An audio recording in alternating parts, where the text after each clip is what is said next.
Courageous. Organized. Dedication. Skillful. Artist. Modern. Genius. Perfection. I'm trying to get in the right state of mind. I am Peder Fredriksson. He has a lot of experience, a great rider. Peder is really inspiring. He loves to share his knowledge. When you win, you're celebrating together. If it goes badly, you share it with the team. I like it. But it's not so easy. He has a lot of skills. Peder made the sport bigger in Sweden. The sport would be different if he wouldn't been there. Biggest moment with the most pressure, he can stay so calm and so focused. And that is the answer. How could it be number one in the world? And this is pursuit of greatness.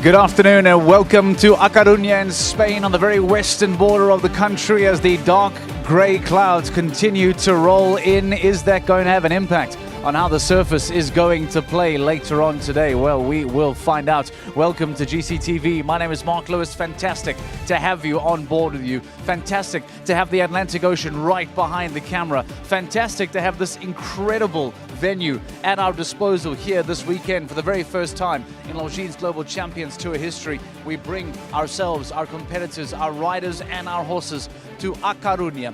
Take a look at the facilities that are available to us here. The galloping track at the bottom of your screen, a second warm-up, the main ring, and an even bigger indoor warm-up arena.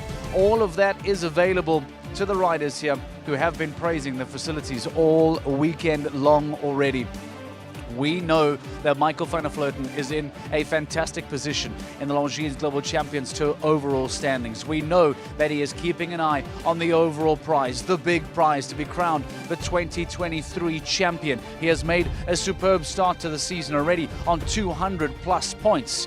We know that opportunity today exists for him to extend that lead even further. We will hear from the current leading rider in the 2023 season and find out how he is feeling going into this. But Marlon Bayard Johnson is not far behind. Henrik von Eckermann is certainly a contender when you bear in mind that only the top 8 results of the season count. Then all of a sudden he becomes a real contender as well. What about Peter de Vos? What about Christian Kuckuck? What about Simon de Lestre? They are all there and thereabouts, knocking on the door, trying to keep Michael van der Vleuten on his toes.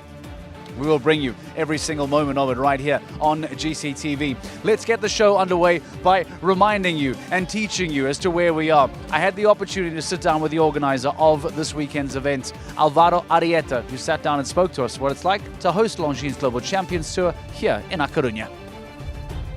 First of all, we're also very happy to host the Longines Global Champions Tour here and all the team. We are very proud of that. And okay, Casas Novas is a facility that was built in 2000 and it's a very special one because first of all, it's so far from the medium of Europe, from the mix of our sport. So when we thought about the facility, we tried to make it very comfortable for horses and riders, because once you are coming from a so far trip, from a long trip, you need to feel very comfortable. And of course, good looking of the place is linked with a special feeling about the good looking of the owners, no? The Ortega family that is very well known as kings of the fashion, no? We have a gallop track of half a kilometer that make the connection between the outside arenas, the indoor arenas and the stables, and all is taught in the place for humans and machines and horses. We try to separate them in terms of safety, and also because horses love be very free, no? And 2/3 of the facility are reserved for horses. A main arena of 80 by 40, that in terms of indoor is very nice. And this building is like the heart of the place, because we have the offices and a lot of services here in the main indoor arena, but at the same time give service to the outside and outdoor event. During these 23 years, we try to make a fantastic grip. The humidity is basic for the grip of the horses. The horses jump really well because they are not scared to receive because it's soft enough, but we work especially on the grip for the turns when they are very quick in the jump-offs. That's a reason that because this main arena, I believe and I hope that the jump-offs this weekend are going to be very fast, and I hope to have a fantastic and exciting competition. In the summer show we have around between 6,000 and 7,000 people here visiting from La Coruña, so we hope to have a fantastic audience during the weekend. We are really proud and we feel really lucky to host one leg of the Longines Global Champions Tour. Thank you.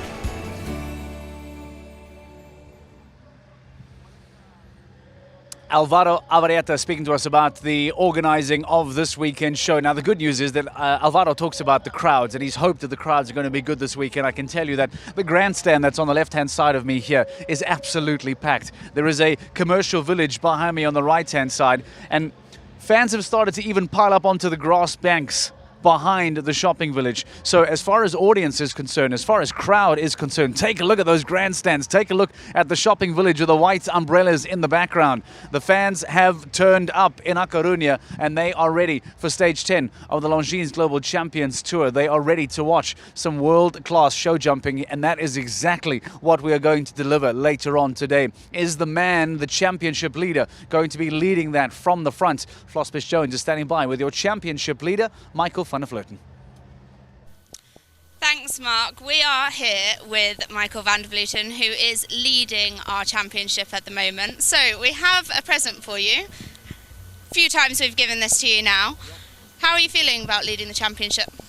Well, it's definitely a goal for me this year. I never won the overall championship so far, so yeah, I'm on the good way. There's still a few legs to go, and hopefully we can keep the right shape. And yeah.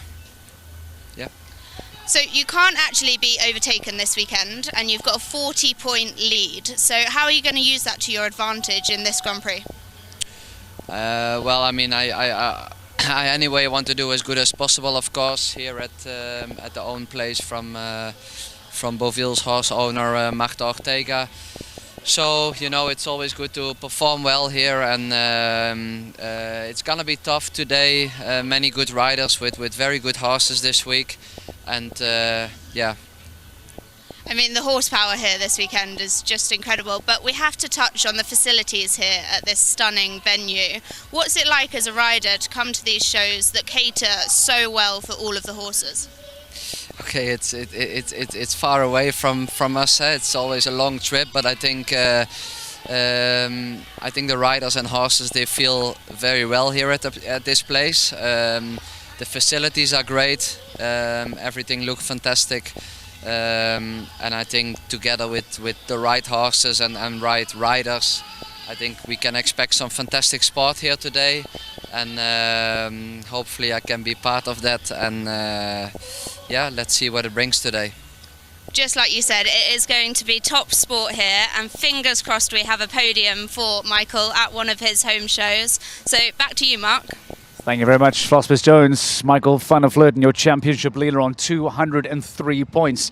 Now, let's bear in mind, and we'll get more clarity on this as we get closer and closer to the Longines Global Champions Tour Super Grand Prix in Prague and the GC Prague playoffs. But we need to remind you that only the best 8 results count in the championship year. And Michael van Vleuten now 1, 2, 3, 4, 5, 6, 7 of his results have now counted towards his 203 points. But in doing so, he has a handful of 28s, 35s, 31s, 40s, 28s. It has been an outstanding season for Michael van Vleuten thus far, averaging almost 30 points per appearance. So he now knows that today is another golden opportunity with that 8th result on standby to really cash in and maximize on that championship lead. There will be riders behind him though, keeping the pressure on, and Frederik de Backer is standing by for us inside the ring to give us some more perspective on that, because one might say that Christian Koekoek, one might say Marlon Baard Jonsson, of course Peter de Vos is in the mix, Simon de Lestre, but Frederik, you and I both have a feeling that Henrik von Eckermann may well be coming up very slowly on the side and look to try and press down maybe this galloping track towards the championship,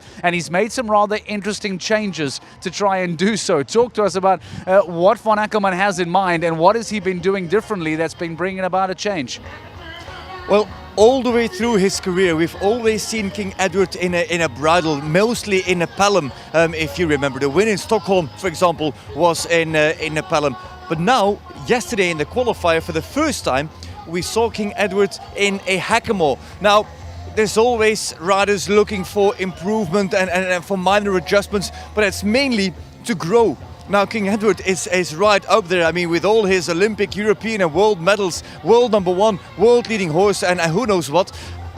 Still, von Eckermann is looking for those subtle extra margins, that 1, 2, 3% that will put him even more in front of the rest of this game. And so von Eckermann has now switched to a Hackamore. I spoke with him earlier. He's quite confident about it. He has a good feeling. The jump is better, he says. The jump is rounder. He just has to maneuver him a little bit different. It's different riding in a Hackamore than in a mouthpiece. So he has to ride more with his body and keep the horse straighter. But if he keeps him straighter, he says that even the horse will jump even better if he gets straighter over his body. So it's exciting to see how this is going to play out. This is the first big test for that major adjustment from the Hackamore into from the Pelham into the Hackamore. He tried it already at home, then did it here in the qualifier where he was really fast, and now he will bring him out in the Grand Prix in that Hackamore. Exciting to see. And Frederik, speaking of top 8 results, the reason why we believe that Henrik von Eckermann may well be a serious title contender, and let me remind viewers that there was 0 points scored in Doha, just 3 points scored in Mexico, 13 in Saint-Tropez.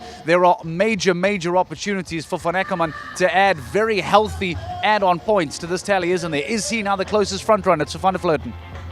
He's not the closest front runner, but he is one of them. Of course, there is Marlon Baard Jonsson, who will come out strong here with H&M Indiana. There is Simon de Lestre on 5 counting scores, who sits higher on the championship than von Eckermann. But von Eckermann, like you say completely rightly, scored 0 points, and that 0 points is actually an 8th score. That's a little bit bizarre, but it counts in a count of 8. So he already has a number of results, but indeed it's going to be easy for him to improve on his retirement that he had in Doha, or at the 3 points that he scored a few stages later. So actually, if you look at his current score, the number that he has, you should deduct 2 stages of it, because he just did not score at all there. And we heard from him yesterday that he is going to commit to the rest of the championship, and that makes it very exciting. He was already second in 2021 behind Peter Fredriksson, and I do believe that now, with that strong commitment and maybe with that 2% extra on King Edward, that Henrik von Eckermann is once again a real championship contender, Mark. We are going to be in for one heck of a close for the 2023 season. Right, Frederik de Backer, thank you very much. We'll be coming back to you for a few moments in the course walk of 2023 here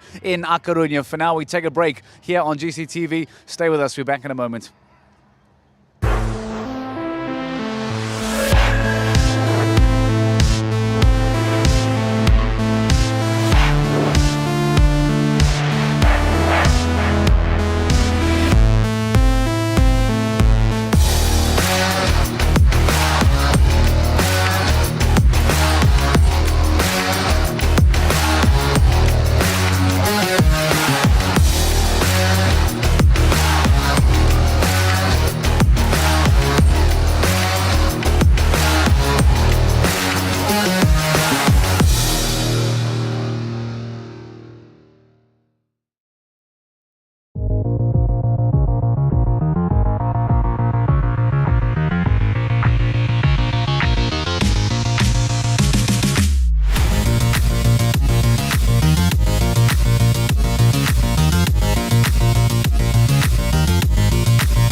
welcome back to GCTV. Welcome back to stage 10 of the Longines Global Champions Tour Grand Prix at Coruña, presented by Casas Novas. We are just moments away from today's Grand Prix getting underway. The first round that has a huge amount of talent, a huge amount of horsepower, and those chasing down inside the top 10. There is a large amount of those riders that will be looking to try and make up those championship points. For now, though, let's try and work out and discover what it is that is going to challenge them here in Coruña. What has been built to try and catch them out today and make the most of the world's best riders. Frederik de Backer is standing by for us to bring us the course walk.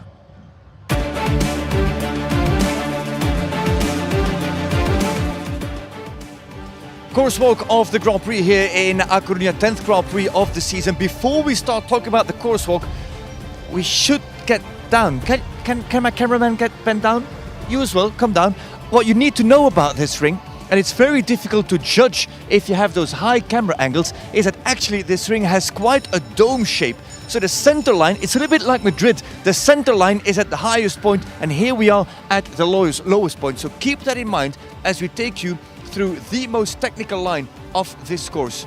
We've arrived here after a good warm-up, nothing particular. 5 strides from Longines Global Champions Tour to Marques de Riscal, 8 here to Le Blanc de Loire, and then the rollback. And here you come rolling down and you meet this very bulky triple bar of CaixaBank. That is the first introduction into a real question.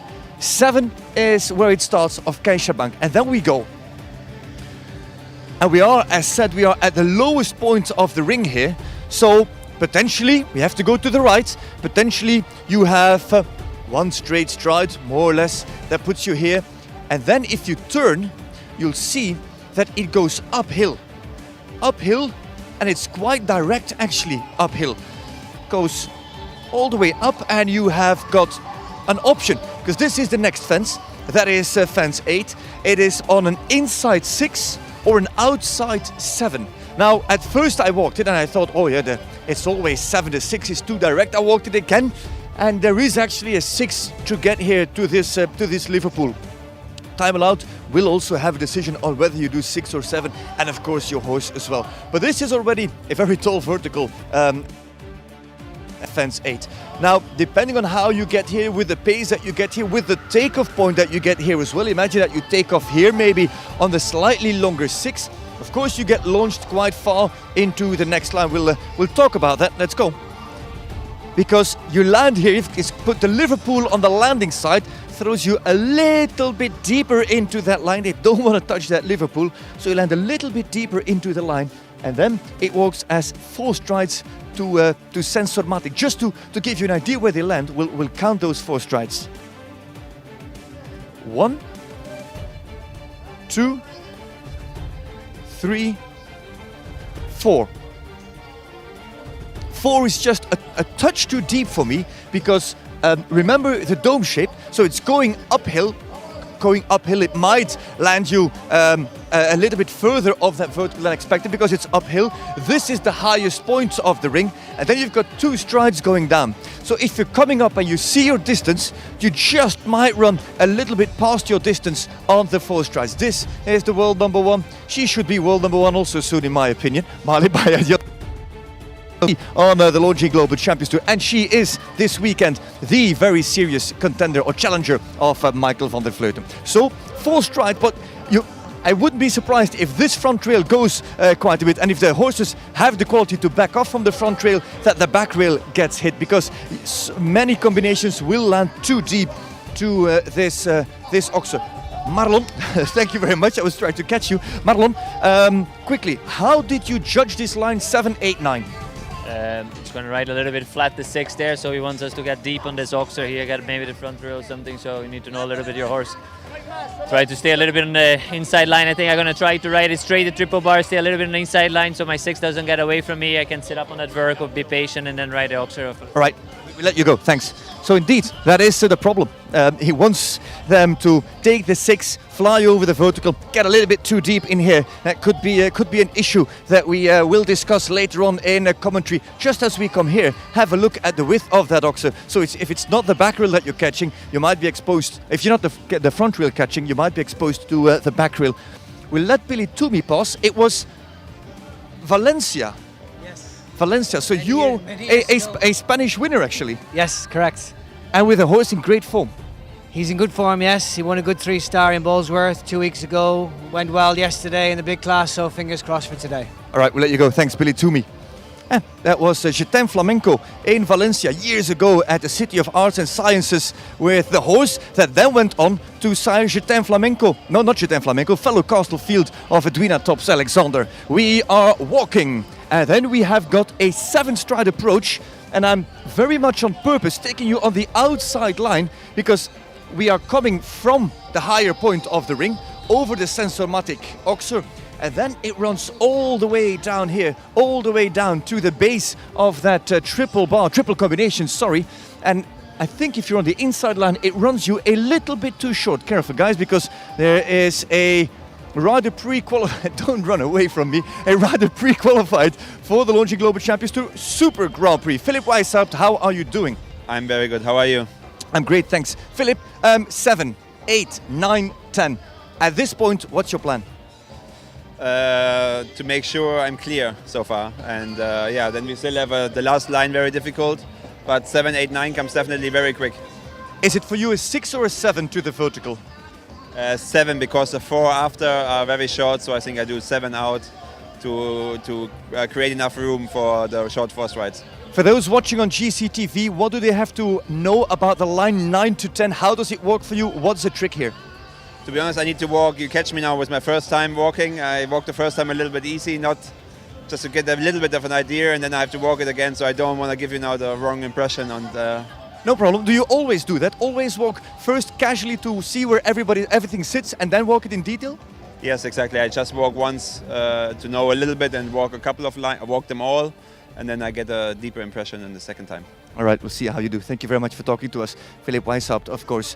Mark, he is, of course, already pre-qualified for that Super Grand Prix. We have a 10th golden ticket that we are going to hand out here, but it takes quite a bit of jumping to get into that 1.25 million Grand Prix at the O2 Arena in Prague.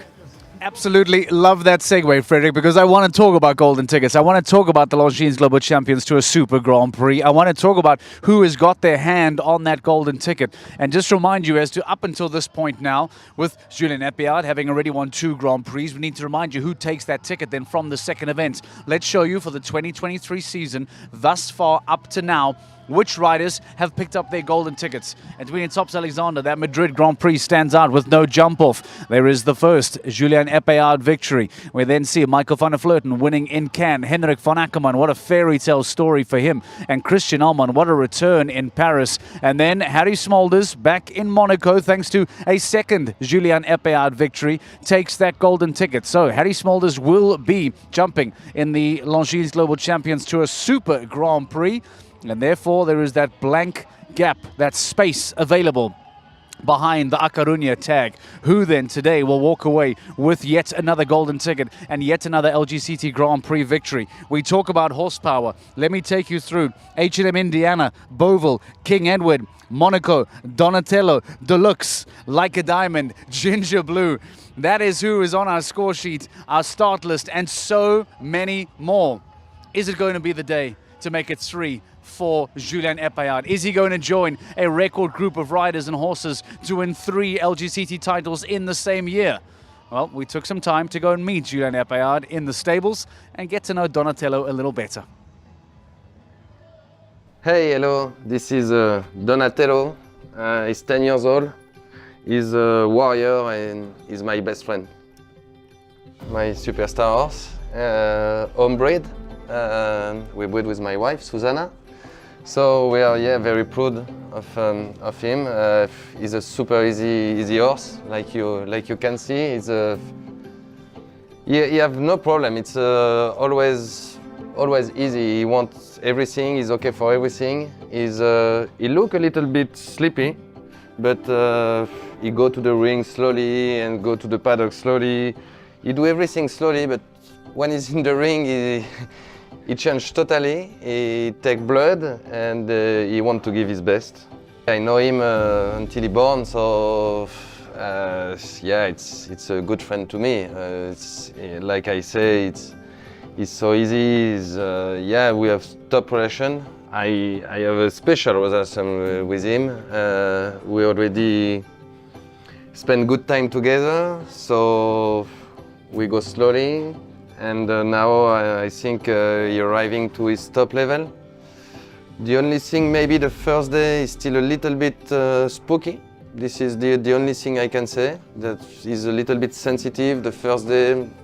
Not for the fancies, more the atmosphere, more the things around. But after one time he see the ring and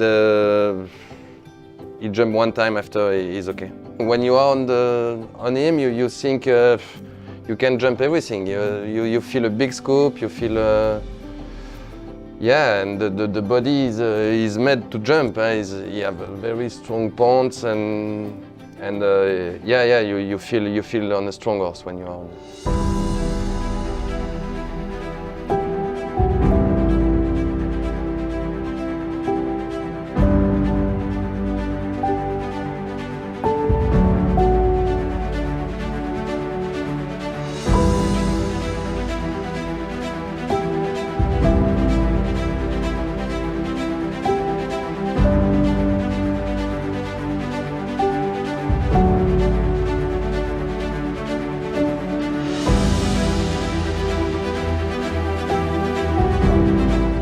I do my plan, you know, I'm very focused on the Olympic Games next year. I think I have a chance with him. So yeah, it can be good to be between the record for the 3 Grand Prix, but I have only 2 opportunities now, Coruña this weekend and Roma. So we see, we try to do our best, but I want to keep my plan and don't try too much. We also have Prague, maybe with him. So we do a plan on long time. So yeah, these 2 opportunities and maybe Prague.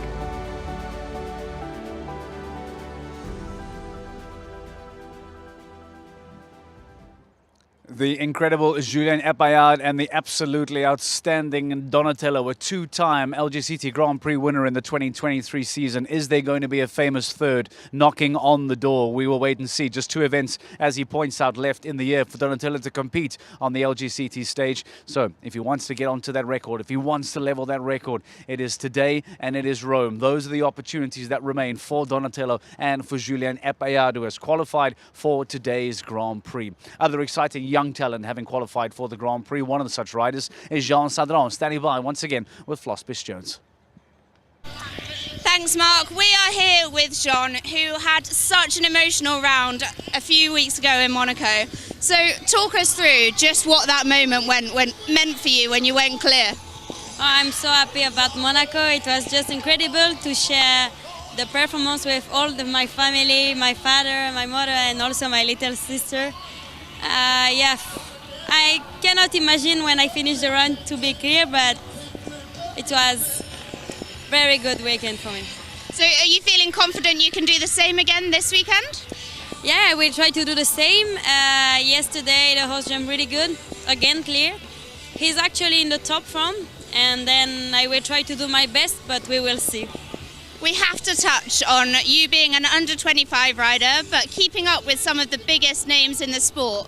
Was that moment in Monaco kind of you realising, yeah, I've made it, this is what I've been working for my whole life? Yeah, sometimes it's a little bit odd. I didn't find my place in this kind of competition, but now I start to be more confident and a little bit more easy for me, because I repeat a lot of show in the global and many other 5-star show, and I feel more confident now. And okay, I'm very lucky.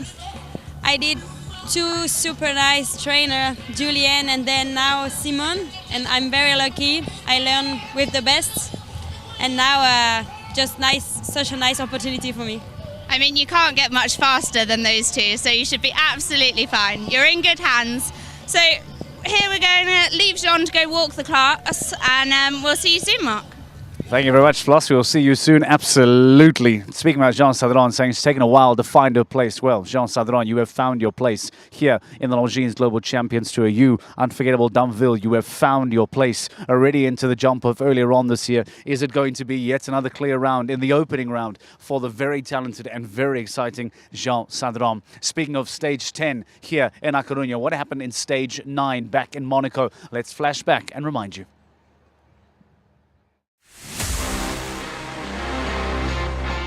Ladies and gentlemen, show jumping fans, welcome to the richest Grand Prix in the history of the Longines Global Champions Tour. That is Philippe Rosier. That's the finish, for double clear, and that will give him enormous prize money.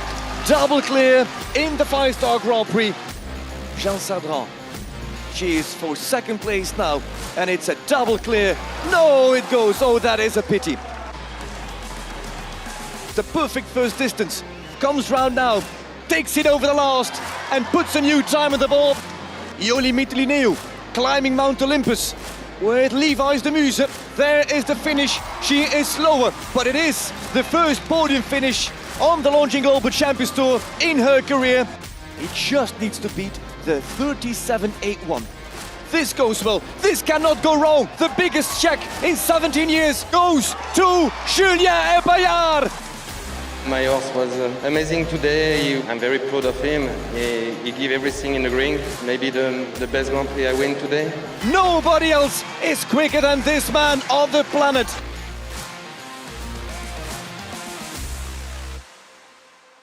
A massive, massive victory for Julien Epaillard back in Monaco in stage 9. And I've already joked with him when we're doing the Donatella recording that there is a spot here alongside me if he wants to go on to make it a third victory in the 2023 season. You are welcome here anytime, Julien Epaillard.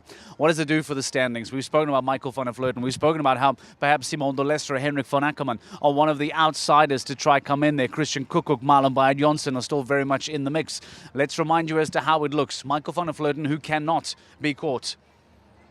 Christian Koekkoek on 180 points is not present here in A Coruña. Marlon Bayard Jonsson some 40-odd points behind in third place. Edwin Tops-Alexander not present, nor is Peter de Vos. But Simon de Lestre, Henrik von Eckermann with a huge amount of scores to try and improve on his 8th best is currently in 7th place. So there is opportunity for the Swede to cash in, and the form that he's in.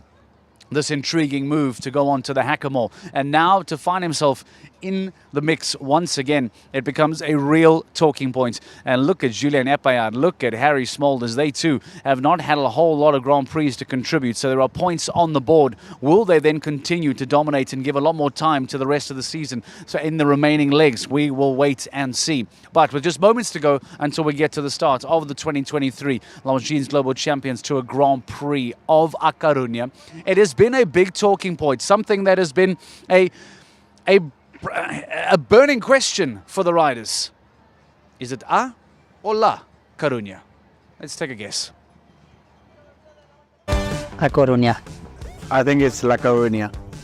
I actually think A Coruña. A Coruña. La Coruña. A Coruña. And if you're Spanish or not, I'd say La Coruña. It's easier for me to pronounce. A Coruña. Ha! The Spanish, I think they say A Coruña. When we say La Coruña, they look at us a bit like, what?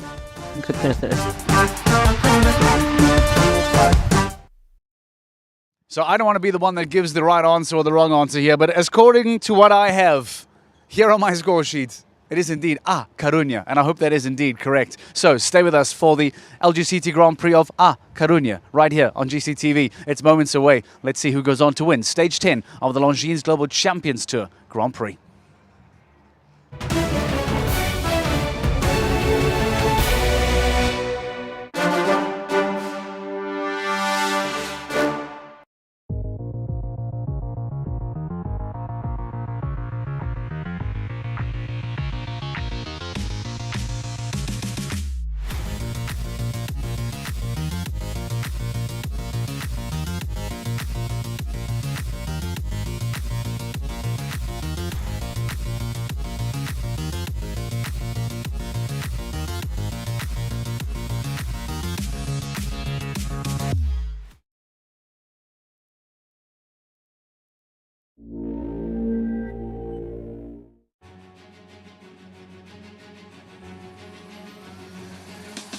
Courageous. Organized. Dedication. Skillful. Artist.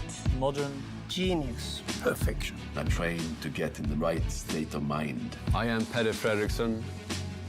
He has a lot of experience, a great, great rider. Peter is really inspiring. He loves to share his knowledge. When you win, you're celebrating together. If it goes badly, you share it with the team. I like it. But it's not so easy. He has a lot of skills. He had made the sport bigger in Sweden. The sport would be different if he wouldn't have been there. Biggest moment with the most pressure, he can stay so calm and so focused. And that is the answer. How could he be number one in the world? And this is pursuit of greatness.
Well, welcome show jumping fans to Casas Novas Equestrian Center in A Coruña, Spain for the 10th Longines Global Champions Tour Grand Prix of the season.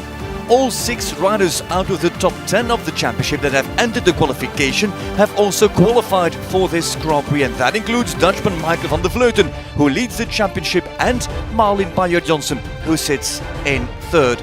Van der Vleuten has a lead large enough to guarantee him an extended stay at the top of the board before going to Riesenbeck next week. But this weekend, many riders will record their 8th championship result, meaning that as from next week, they will need to improve on their 8th best result if they want to increase their season score. Only the best 8 results count for the championship. Quite windy, as you can see. And as we're talking about those championship scores, Julien Epaillard and Harry Smulders have moved into the top 10 with only 4 counting Grand Prix results this season. Though they are miles away from Michael van der Vleuten, they both are forces to be reckoned with for the next 6 Grand Prix, with the season ending in Riyadh. There is your top 8. Behind it sit Epaillard and Smulders, but keep an eye on Marley Bayard Johnson. A good result can bring him much closer to Van der Vleuten. And also the Leicester, who is 6th at the moment, has a low number of results counting for the standings. And Von Eckermann has just announced that he will commit to the end of the season to launching Global Champions Tour and will try to improve on his 2021 championship result, where he finished 2nd behind Peder Fredriksson, when it was a Swedish 1-2 of the Lgct standings. It has been windy and rainy all weekend long, but now all of a sudden, as the crowds have come out in great numbers, it's a sold-out stadium. Now also the sun has come out to join us here in Coruña, in this beautiful Casas Novas Equestrian Center. This is actually the stage that replaces New York for this season, for the 2023 seasons. New York got cancelled and Casas Novas offered a helping hand to the launching Global Champions Tour. Casas Novas, where in the winter also the FEI Launching World Cup is hosted, and where normally at this date they host a 4-star event. And actually that was the weekend where Julien Epaillard, years and years ago, Epaillard won his first ever Grand Prix at that level here in Casas Novas. So for Epaillard, it is a very good stage, very fortunate stage for him. And if Epaillard wins again on Donatello Doge, he would join the likes of Explosion W, he would join Casal and Hello Sanctos. No, both horses, or all 3 horses that win 3 Grand Prix in a single season. That would be an enormous feat for Julien Epaillard. Javier Trenor Paz, Spanish course designer, has set the course for this event here in Casas Novas. Starts fair at Prosegur, and then straight away a quick turn to Casas Novas, the upright. Related distance is next, slightly uphill. There's quite a dome shape to this ring. Uphill to Porsche on a straight line, and then we get into some interesting bits.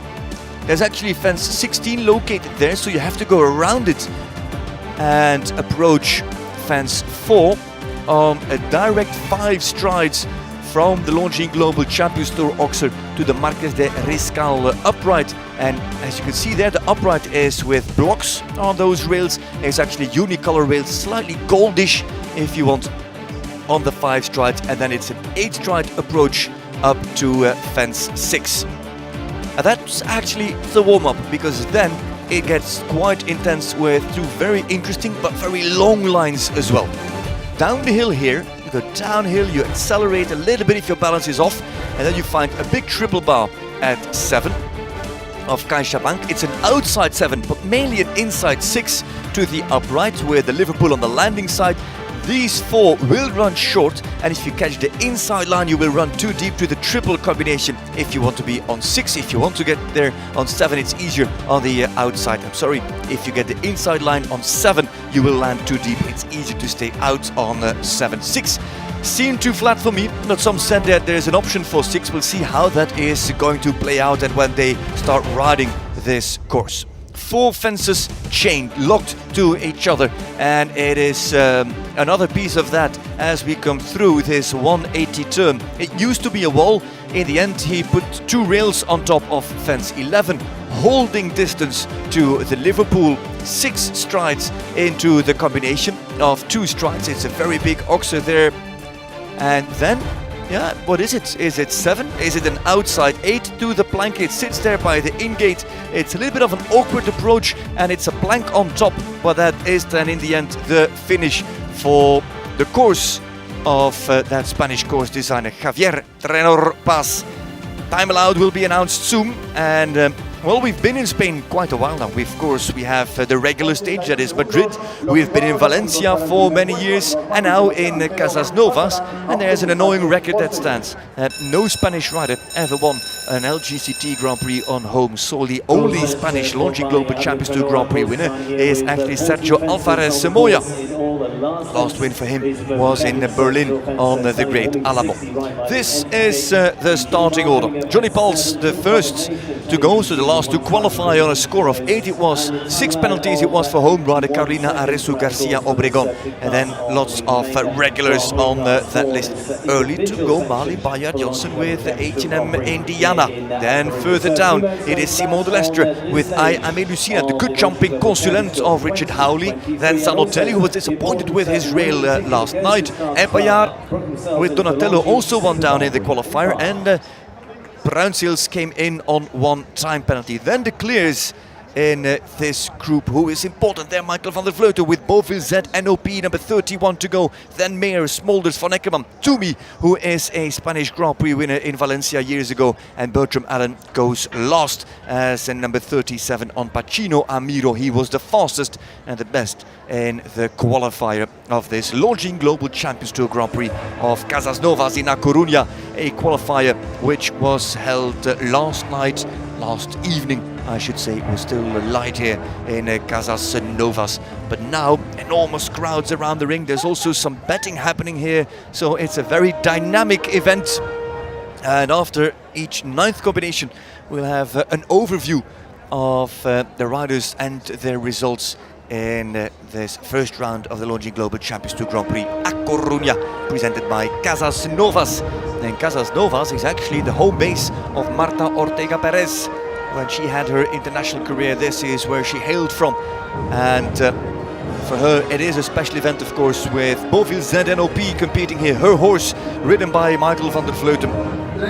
Marta Ortega, a long-time supporter of show jumping, but especially of the van der Vleuten family, when that connection was established when Henrik van der Vleuten was Spanish team coach. Well, talking about the Dutch, here is Johnny Pauls with Zarkava. Zarkava Hero. Time allowed is just announced at 81 seconds. Time allowed 81 seconds. It's a long Grand Prix indeed, you've got that right. It's a long Grand Prix. And Pauls is first to go, and he comes straight off that tremendous fourth penalty round in Monaco. He was really disappointed about that. Had Zarkava Hero in excellent form. This is his 3rd Grand Prix of the season, 2nd one on Zarkava. The other one was on Charlie, and it's that Charlie that gave him his clears in previous occasions, last year in Valkenswaard and in Hamburg. Johnny Pauls with Zarkava, the mare by Zandor. Doesn't waste time here in this bend. Vertical of Casas Novas. 7 it is to Porsche. And goes all the way around. You can lose a lot of time in this bend, in this ring. On the 5 has the back rail. Holds here for 8. And so no clears so far this season in LGCT Grand Prix for Johnny Pauls. Kaisha back. 1, 2, 3, 4, 5, 6, 7 strides he makes it. Makes the 4 a little bit easier, less flow, but then lands on the back rail. And intervenes once. Can he get over this back rail? He's on 8 right now. Zarkava and Johnny Pauls. Big Grand Prix now comes round fence 11. 4 to the Oxer. 6 to the double. 2 strides inside, and then 1, 2, 3, 4, 5, 6, 7, 8 and 9. Extra stride and has it down as well on the 9 strides there. Johnny Pauls with Zarkava finishes on a score of 12, easily inside the time. He has got 3.5 seconds somewhat to spare. And so it is 12 for the Dutchman, Johnny Pauls with Zarkava.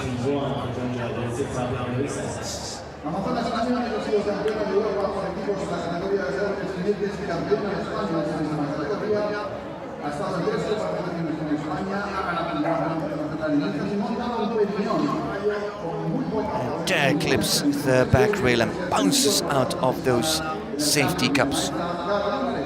In the meanwhile, this is the start for Carolina Arresu Garcia Obregon in her first ever Lgct Grand Prix. 35-year-old with Dom Pérignon. Dom Pérignon, a French bred by Quintus Cumano and Pagano. Quintus was the top horse of the late Jean-Claude van Geenbergen, one of the top horses, of course. Jumped the Hong Kong Olympics in that time for the Ukraine. And you see that this horse is already a little bit on the slower side. Pals at 3.5 seconds to spare. And that is something that this young lady from Madrid has to keep in mind. Carolina Arresu Garcia Obregon.